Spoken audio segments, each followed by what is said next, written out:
Hello everyone, welcome to our new blog. এটা আমাদের second blog. First দিনের first blog কিন্তু চলে এসেছে আমাদের লিপিস ওয়ার্ল্ড ইউটিউব চ্যানেলে।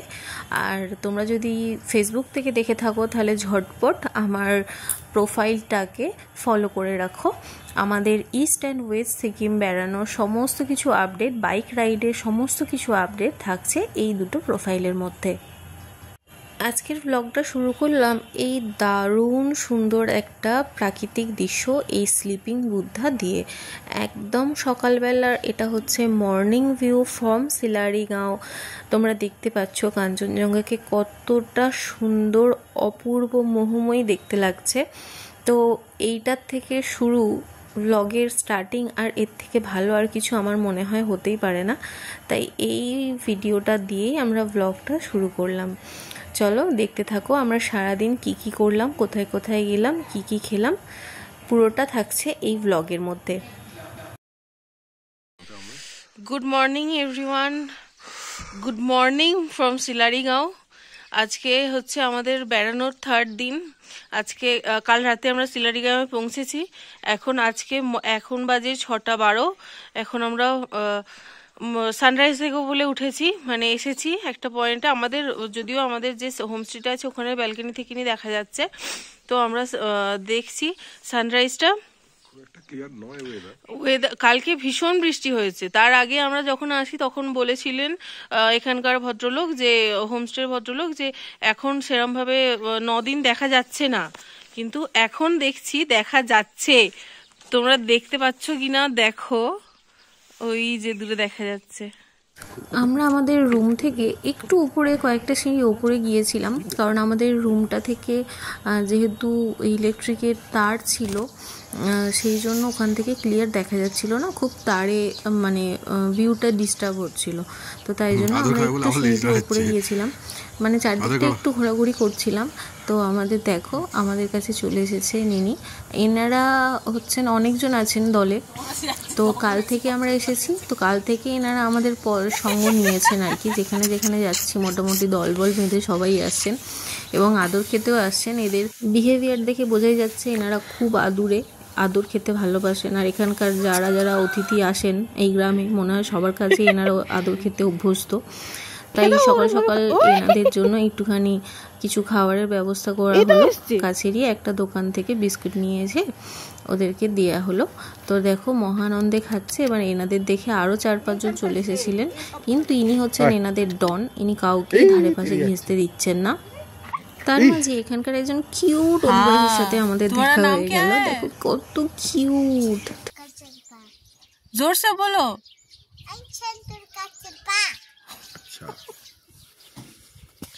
कौन से को? हाँ, कहाँ जा रही हूँ? अभी तो यही हूँ। ये तुम्हारा घर है? अच्छा, ये जगह नहीं है, ये हिमालय है। जोर से बोलो। हाँ, रोज देखते हो तुम अपनी खिड़की से? हाँ।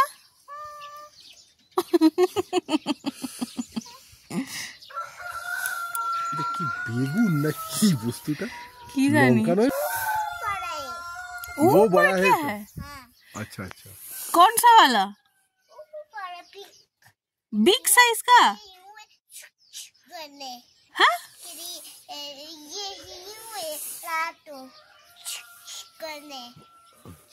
क्या बोल रहा है, मेरे को समझ में नहीं आ रहा। जोर से बोलो, कुछ समझ नहीं आया।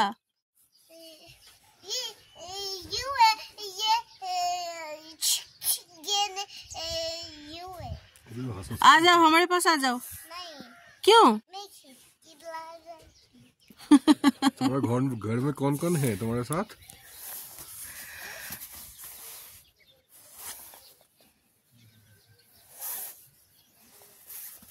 तुम्हारे घर में कौन कौन है तुम्हारे साथ? पापी, मम्मा मम्मा नहीं।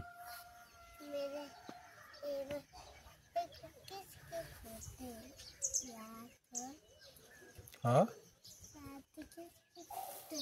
फोटो हाँ आ जाओ, फोटो खींचेंगे एक साथ।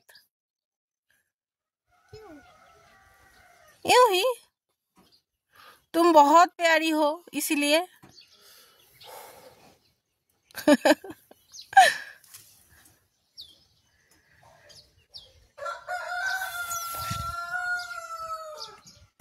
হ্যালো এভরিওয়ান, ভীষণ ভালো সানরাইজ দেখলাম। এখন আমাদের হোমস্টের ব্যালকনিতে দাঁড়িয়ে দাঁড়িয়ে চা খাচ্ছি, ব্ল্যাক টি, আর সাথে এই কাঞ্চনজঙ্ঘার ভিউ। এই যে জাস্ট অসম্ভব সুন্দর লাগছে, অসাধারণ লাগছে। আর এখন হচ্ছে 5 ডিগ্রি তাপমাত্রা। আমরা এখান থেকে এবার ব্রেকফাস্ট করব। ব্রেকফাস্ট করার পরে বেরোবো, লুকের দিকে বেরোবো। এবার রংলি যাব, রংলিতে পারমিট করে রংলি যাব আগে, রংলিতে পারমিট করব, করার পরে ওখান থেকে যাব জুলুক। হচ্ছে আমাদের হোটেল রুম থেকে ভিউটা, জাস্ট তোমাদেরকে দেখাচ্ছি। দাঁড়াও, এই যে এই হচ্ছে রুম থেকে কাঞ্চনজঙ্ঘার ভিউ।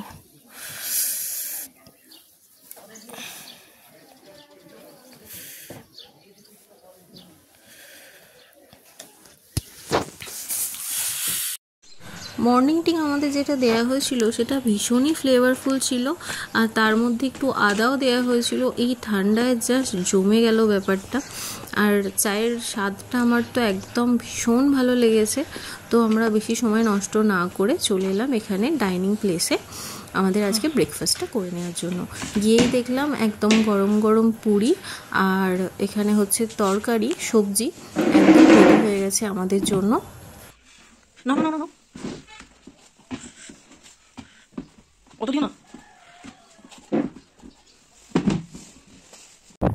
সিলারিগাঁও থেকে রংলি যাওয়ার রাস্তায় আমরা ঠিক এই ধরনের ভয়ানক অফরোড পেয়েছিলাম। মানে যারা গাড়ি চালাতে, বাইক চালাতে অভ্যস্ত বা ভালোবাসো বাইকার যারা, তারা হয়তো এই অফরোডিংটাকেও ভীষণভাবে এনজয় করে। বাট আমাদের যেহেতু এটা প্রথমবার, ফার্স্ট টাইম, তো আমাদের তো বিশেষ করে আমার তো ভীষণই ভয় করছিল। আমি ভিডিওটা বানাবো কি, আমার রীতিমতো হাত কাঁপছিল। আর দেখো সাইডটা দেখলে বুঝতে পারবে, জাস্ট রাস্তাটাই আছে। রাস্তাটা কিছুদিন আগে একেবারে খাদে তলিয়ে গেছিলো, আবার নতুন করে রাস্তা বানানো হয়েছে। বাট রাস্তার কন্ডিশন খুবই খারাপ, আর পাশে একদম খাদ। আমি যতদূর যা বুঝেছি, এই রাস্তায় যদি কেউ ভাবে পাহাড়ি এরিয়ায়, পাহাড়ি রাস্তাতে বাইক রাইড করবে, তাহলে ভীষণই স্টেডি হাত হওয়াটা কিন্তু খুবই দরকার। না হলে কিন্তু এই রাস্তাতে খুবই প্রবলেম হতে পারে। রাস্তা যেরকমই হোক, এই প্রাকৃতিক দৃশ্যের কাছে কিন্তু রাস্তাটা কোনো বড় ব্যাপারই ছিল না। আমাদের কাছে এই প্রাকৃতিক দৃশ্যের কাছে এইটুকুনি রাস্তা, খারাপ রাস্তা জয় করে যেন এবারে জয় করার মতো ফিল পাচ্ছিলাম। এখানে এখন আমরা এসে পৌঁছেছি আমাদের ওয়েস্ট বেঙ্গল আর সিকিমের বর্ডারে। এটা হচ্ছে ঋষি নদী। ঋষি নদীটার যে ব্রিজটা আছে, যে ব্রিজের ওপর আমরা এখন দাঁড়িয়ে আছি, সেই ব্রিজটার একদিকে হচ্ছে আমাদের ওয়েস্ট বেঙ্গলের চেকপোস্ট, আর একদিকে হচ্ছে সিকিমের চেকপোস্ট। এই যে এই দিকটা দেখতে পাচ্ছ, এই দিকটা হচ্ছে ওয়েস্ট বেঙ্গল, আর এটা হচ্ছে আমাদের সিকিম। এই দুটো চেকপোস্টে তোমাদেরকে তোমাদের আইডি প্রুফ আর বাইক যদি থাকে তো বাইকের তোমাদের ডিটেলস জমা দিতে হবে। জুলুক দেখো, এখান থেকে দেখাচ্ছে 30 কিলোমিটার। আমাদের গন্তব্য ছিল জুলুকেই। কিছুটা রাস্তা আসার পর আমরা পৌঁছলাম রংলি বাজারে। এখান থেকেই আমাদের মেনলি জুলুক যাওয়ার যে পারমিটটা করিয়ে নিতে হবে। কিন্তু এখানে আমাদের একটা প্রবলেম হয়ে গেছিলো, আমাদের গাইডেন্সে একটু ভুল হয়েছিল, আমরা ভুল গাইডেন্স পেয়েছিলাম।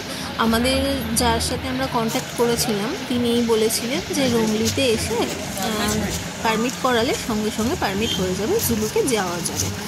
কিন্তু আমরা এখানে এসে যে ট্যুর অ্যান্ড ট্রাভেলসের যে এইগুলো ছিল, ওনাদের জিজ্ঞাসা করতে ওনারা বললেন যে একদিন আগে পারমিটটা করাতে হয় জুলুক যাওয়ার জন্য। আজকে যদি আমরা পারমিট করি তাহলে পরের দিন জুলুক যেতে পারবো। তাই জন্য আমাদের জুলুক যাওয়ার প্ল্যানটা পুরোপুরি চেঞ্জ করতে হলো আমাদেরকে। আমরা গ্যাংটকেই আবার ফিরে আসলাম। আমাদের ওখানটায় 14 কিলোমিটার, প্রায় 1 ঘন্টা মতো টাইম আমাদের ওখানে নষ্ট হয়েছে। যাকে তোমরা যদি যাও আগে থেকে প্লিজ একটু খোঁজখবর করে নিও যে কখন যেতে পারবে বা কতক্ষণ টাইমটা লাগবে, তোমাদের টাইমটা বুঝে তারপরে তোমরা করো, ঠিক আছে? তোমাদেরকে জানিয়ে দিলাম যাতে তোমরা আগে থেকে এগুলো খোঁজখবর নিয়ে তারপরে এগোতে পারো। রংলি থেকে যখন গ্যাংটকে ব্যাক করছিলাম তখন ওই রাস্তাটার মধ্যে এই বিশ্ববিনায়ক মন্দিরটা পড়েছিল, ভীষণ সুন্দর, একদম পাহাড়ের কোলে। এটার জায়গাটা হচ্ছে রেনক, তো ভীষণ সুন্দর একটা মন্দির।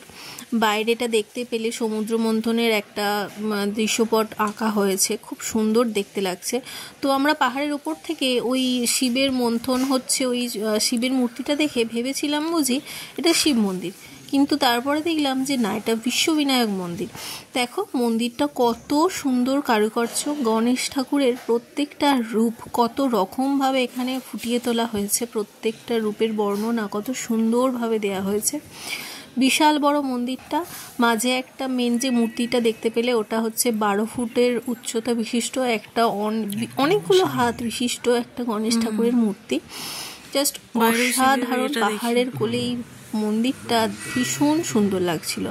আর এটা একটা ট্যুরিস্ট স্পটও বটে, এখান দিয়ে গাড়ি যতগুলো যাচ্ছিল সব গাড়িগুলোই দেখলাম এখানে এসে কিছুক্ষণ হল্ট করছে এবং সমস্ত ট্যুরিস্টরা এই জায়গাটাকে এক্সপ্লোর করছে। আমরাও কিছুক্ষণ এখানে থাকলাম, ঘুরে দেখার পরে দেখলাম মন্দিরের পাশে এরকম একটা খুব সুন্দর একটা মন্দির আছে, হনুমানজির মন্দির। মন্দিরটা দেখো, মূর্তিটা কতটা চিত্তাকর্ষক, দারুণ দেখতে লাগছিল। আর দেয়ালের চারদিকে হনুমানজির নানা রকম লঙ্কা কাণ্ড থেকে শুরু করে তারপরে সঞ্জীবনী বুটে আনা যে দৃশ্য, রাম লক্ষ্মণের সাথে প্রথম সাক্ষাতের যে দৃশ্য, সেই সমস্ত দৃশ্য কিন্তু এখানে দেয়ালের মধ্যে ফুটিয়ে তোলা হয়েছে। বিশ্ববিনায়ক আর বজরংজির নাম নিয়ে আমরা আবার বেরিয়ে পড়লাম গ্যাংটকের উদ্দেশ্যে, কারণ আমাদেরকে আজকের দিনটা গ্যাংটকেই ফিরতে হবে এবং ওখানেই আজকের দিনটা ঘোরাঘুরি করব।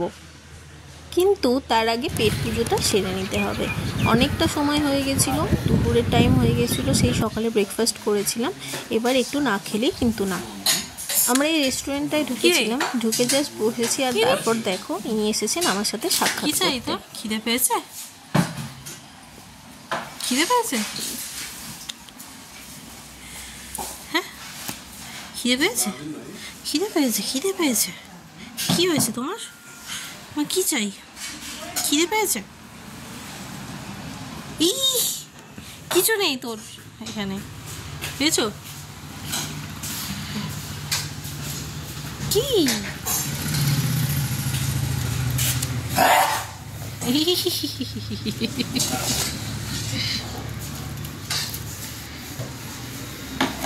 গুলু গুলু গুলু,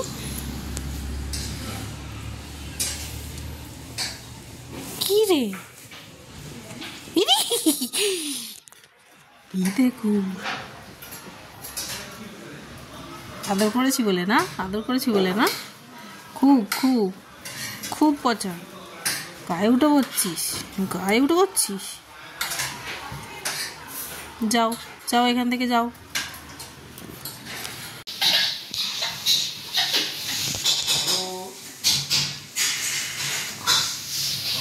এখানে আমরা অর্ডার করেছিলাম চিকেন মোমো আর নিয়েছিলাম হচ্ছে চিকেন চাউমিন। মোমোটা ভীষণই ভালো খেতে, একদম অথেন্টিক পাহাড়ের স্বাদই পেয়েছি।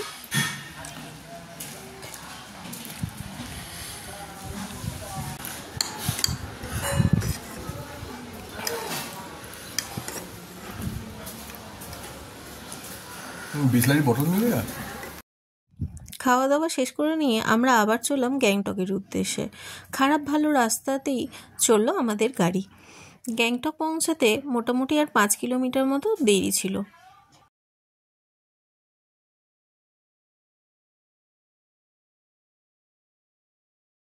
গ্যাংটকের উদ্দেশ্যে এগোতে এগোতে হঠাৎ এই শিবালয়টা চোখে পড়লো। শিবালয় দেখে নিজেকে আর সামলাতে না পেরে দুজনে মিলে নেমে গেলাম বাবার দর্শন করতে। বাবাকে দর্শন করে মনে মনে জানিয়ে দিলাম আজকে মঙ্গলবার, রাত পোহালেই কালকে শিবরাত্রি। এবারে শিবরাত্রিটা একটু অন্যরকম, কারণ আমরা তো বাড়িতে নেই। আমাদের বাড়ি জোড়া শিব মন্দির হালদার বাড়ি হিসাবেই পরিচিত, তাই জন্য বোঝাই যাচ্ছে কথাটা শুনে যে আমাদের বাড়িতে জোড়া শিব মন্দির প্রতিষ্ঠিত।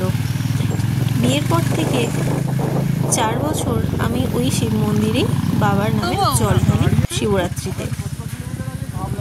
তাই বাবার কাছে প্রার্থনা করলাম, আজকে যেমন আমাদেরকে হঠাৎ করে দর্শন দিয়েছো, কালকে শিবরাত্রির দিনেও যেন তোমার দর্শন পাই। মন্দির থেকে 2-3 কিলোমিটার পরেই আমরা আমাদের গন্তব্যে পৌঁছে গেলাম। আমরা আমাদের রিসর্টে পৌঁছে গেছি, যেখানে আমরা গ্যাংটকে আজকের জন্য ছিলাম। রিসর্টটার ভেতরটা এবং আমাদের রুম ট্যুর তোমাদেরকে ছোট্ট করে দিয়ে দিলাম।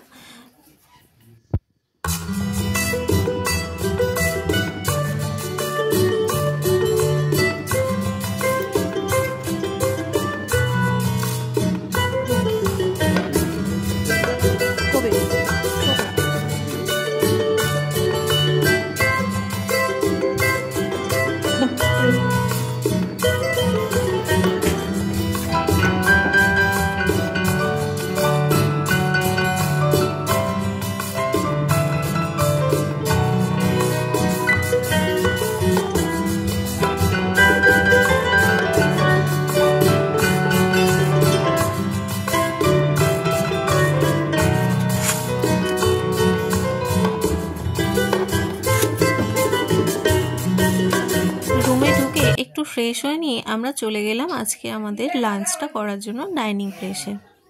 আমাদের আজকের লাঞ্চে ছিল আলু ভাজা, ভাত, বাঁধাকপি দিয়ে আলু দিয়ে একটা তরকারি, মাছ দিয়ে আলু দিয়ে একটা ঝোল ঝোল তরকারি, করলার পকোড়া আর ডাল।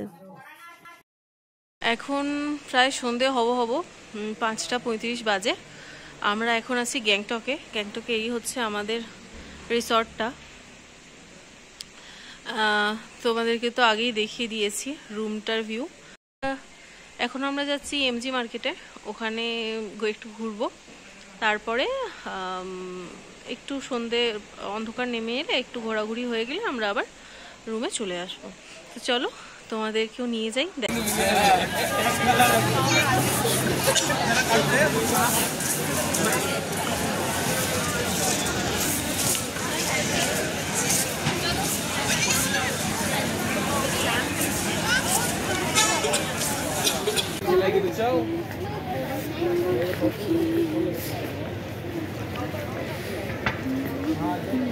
এমজি মার্কেটে একটু ঘোরাঘুরির পর আমরা চলে গেছিলাম ওইখানকারই একটা রেস্টুরেন্টে। ওখানে গিয়ে নিয়েছিলাম চিকেন চাউমিন আর মোমো। ভালো। এই 2 দিন ঘোরায় আমি একটা জিনিস লক্ষ্য করলাম, ধুলোতেই হোক বা ঠান্ডার জন্যই বলো না কেন, আমি দেখলাম আমার আঙুলের স্কিনের ওপরটা একটু ফেটে ফেটে গেছে। খাবারে কোনো কিছুতেই আমি হাত দিতে পারছিলাম না, হাত দিলেই ভীষণ জ্বালা করছিল। এখন বাজে 10:05। আমরা রিসর্টে চলে এসেছি। এসে আমাদের রুমে গিয়ে, আমাদের রুমটা হচ্ছে 3 তলায়, 3rd ফ্লোরে। তো আমরা একটু ফ্রেশ হয়ে নেমে এসেছি ডিনারটা করার জন্য। ডিনারে আছে এই যে চিকেন, মিক্স ভেজ আর রুটি। আমার হাতের অবস্থা খুব খারাপ, হাতে ঠান্ডার জন্য হাত ফেটে গেছে, ফেটে জ্বালা করছে, আমি নিজে খেতে পাচ্ছি না, তো খাইয়ে দিচ্ছে আমাকে। আজকের মতো ব্লগটা এখানেই শেষ করছি। নেক্সট ডে ব্লগ দেখার জন্য অবশ্যই আমার চ্যানেলে চোখ রেখো। লিপিজ ওয়ার্ল্ড চ্যানেলটিকে সাবস্ক্রাইব করে রেখো। ব্লগটা কেমন লাগলো অবশ্যই কমেন্টসে জানিও। Good night.